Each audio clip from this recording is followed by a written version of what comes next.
Hi friends, welcome to nice day kitchen. இன்றைக்கி என்ன பார்க்க போகிறோன்னா பாரம்பரியமான கவுனி அரிசி புட்டு தான் பார்க்க போகிறோம்.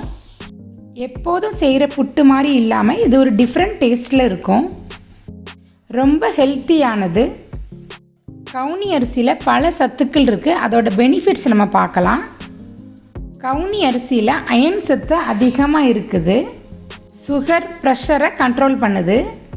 கொலஸ்ட்ராலை கண்ட்ரோல் பண்ணுது. வெயிட் லாஸ் பண்ணுறவங்க இதை கஞ்சியாகவும் புட்டாகவும் செஞ்சு சாப்பிட்லாம். இந்த அரிசியில் கார்போஹைட்ரேட் கம்மியாக இருக்குது. இந்த அரிசி எல்லா டிபார்ட்மெண்ட் ஸ்டோர்லேயும் கிடைக்குது.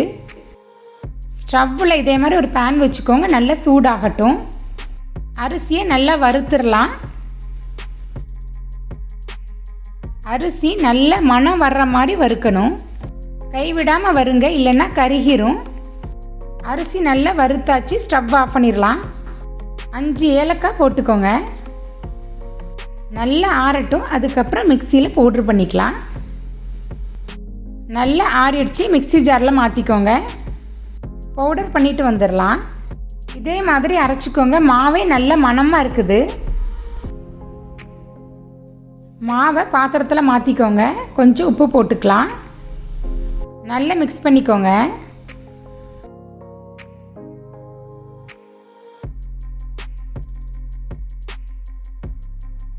கொஞ்சம் கொஞ்சமாக தண்ணி ஊற்றி மாவை நல்லா மிக்ஸ் பண்ணுங்கள். ஒரேடியே தண்ணி ஊற்றிட வேண்டாம், கொஞ்சம் கொஞ்சமாக ஊற்றுங்க.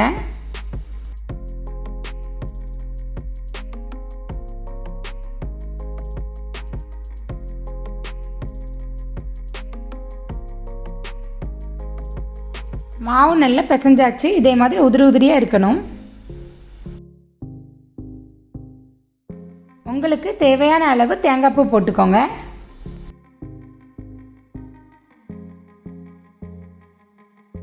நல்லா மிக்ஸ் பண்ணிக்கோங்க. இப்போ இதை வேக வச்சு எடுத்துக்கலாம்.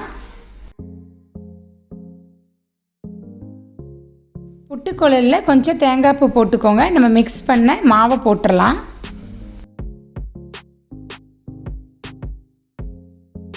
மேலே தேங்காய் பூ போட்டுக்கோங்க. நெக்ஸ்ட்டு வேக வச்சு எடுத்துக்கலாம். ஸ்டவ்வில் தண்ணி ஊற்றி குக்கர் வச்சுருங்க, நல்லா சூடாகட்டும். மேலே புட்டுக்குழலை வச்சுருங்க, நல்லா வேகட்டும். 15 நிமிஷம் நல்லா வேகட்டும். புட்டு நல்லா வெந்துருச்சு. ஸ்டவ் ஆஃப் பண்ணிடலாம். அவ்வளோதான், சாஃப்டான புட்டு ரெடி ஆயிடுச்சு. கண்டிப்பாக உங்கள் வீட்டில் ட்ரை பண்ணி பாருங்கள். நெய்யே நாட்டு சக்கரை போட்டு சாப்பிட்டா சூப்பர் டேஸ்ட்டாக இருக்கும். இந்த வீடியோ பிடிச்சிருந்தா லைக் பண்ணுங்கள், ஷேர் பண்ணுங்கள், மறக்காமல் சப்ஸ்கிரைப் பண்ணிடுங்க. தேங்க்ஸ் ஃபார் வாட்சிங்.